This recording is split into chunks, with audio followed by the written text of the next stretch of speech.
Pour terminer cette 150e de réussite, on voulait, Bruno et moi, vous présenter un exemple de commerce dynamique. Ça fait partie des activités qu'on n'a pas encore regardées dans cette émission spéciale.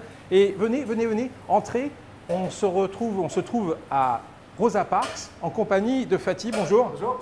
Je m'assois. Bienvenue. On avait envie de découvrir cette aventure de Rosa Parks, qui est un restaurant de burgers. Et c'est vous et vos frères qui ont décidé de créer Rosa Parks. Comment vous est venue l'idée de créer ce restaurant de burgers? Alors c'est venu, on a lancé le concept en 2013. On était à la maison avec mes frères, ma soeur, ma tante, mon oncle. On discutait autour d'une table, un repas de famille. Et on voulait faire quelque chose ensemble, un projet d'entreprise. L'idée de resto est vite venue parce que voilà, on passe nos week-ends à trois, on se retrouvait autour d'un resto, voilà, c'était quelque chose de naturel. Vous décidez d'un restaurant de burgers, c'est un peu à la mode. Comment on fait la différence? Il faut quelque chose pour qu'on se démarque, il faut quelque chose de nouveau, d'original, etc. Ne serait-ce qu'en termes de déco, en termes de recettes, en termes de… Même le nom du restaurant, il faut qu'il soit assez original. Et donc l'idée, en réfléchissant, en lançant des noms de restos, etc., on parlait en fait des États-Unis, Burger États-Unis, on parlait de Rosa Parks, Mohamed Ali, parce qu'on aime bien la boxe, etc. On dit, ah, voilà, il y a peut-être quelque chose à faire derrière. Et en creusant un peu, on s'est dit, non, on va faire du burger à l'américaine, mais avec des gens qui ont marqué l'histoire aux États-Unis forcément, mais aussi en France, dans le monde entier. Donc voilà, on avait un peu l'idée. Alors il y a un petit côté marketing, c'est ce que vous venez d'évoquer, puis il y a aussi la qualité des burgers. Alors j'ai pas changé de métier, hein, mais si j'ai bien tablié, c'est qu'on va tenter un petit peu de faire un burger façon Rosa Parks. C'est aussi une manière de se différencier, essayer de faire différentes recettes, c'est ça? Exactement. On va préparer deux, trois burgers. D'accord. Selon vos envies. Et comment vous différenciez justement? La qualité de nos produits. On est en viande bio, frites bio, produits de qualité, fromage labellisé.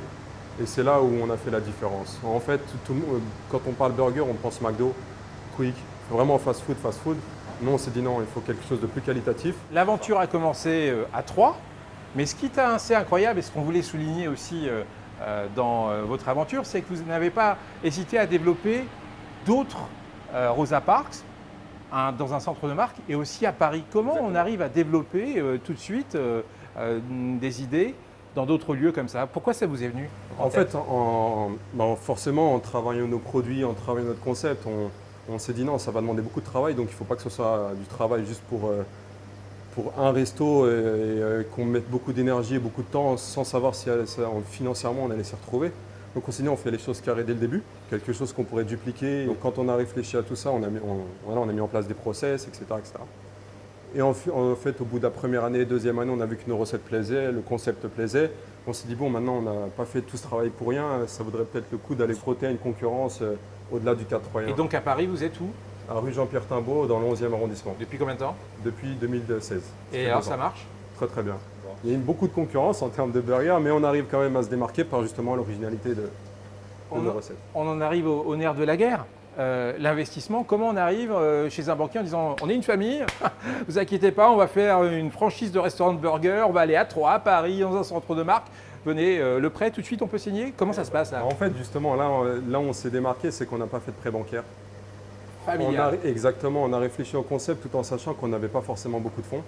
Donc dès le début, on a mis nos économies forcément.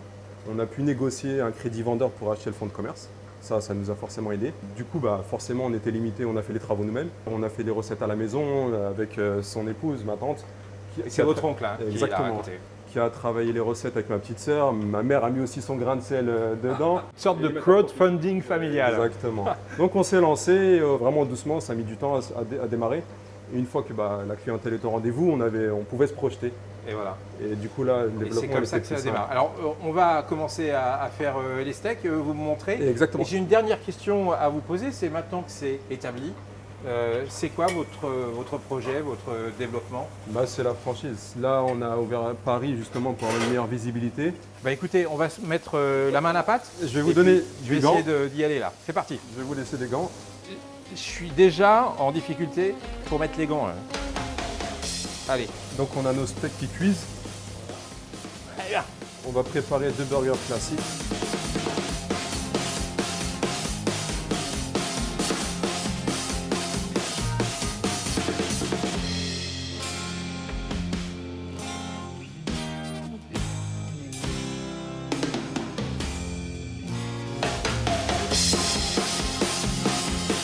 Moment ultime. Hop. On le prend à deux mains. Ouais. On vient le poser sur le poste d'emballage. Et là, on a une petite méthode particulière. Comme On un rabat une papier deuxième cadeau. fois. Exactement. Exactement comme un papier cadeau. Voilà. C'est très bien, super. La petite initiale pour dire qu'on a fait un burger classique. Et on est bon. Alors, un soda plus un... Bon Fabrice, la commande 150. Ah oui, oui, c'est bon. Allez, allez, terminé. Tu y vas, tu vois, c'est frais et tout. Dépêche-toi, hein, parce que ici, c'est D'accord. sérieux. Hein. Ouais, ok. Allez, hop.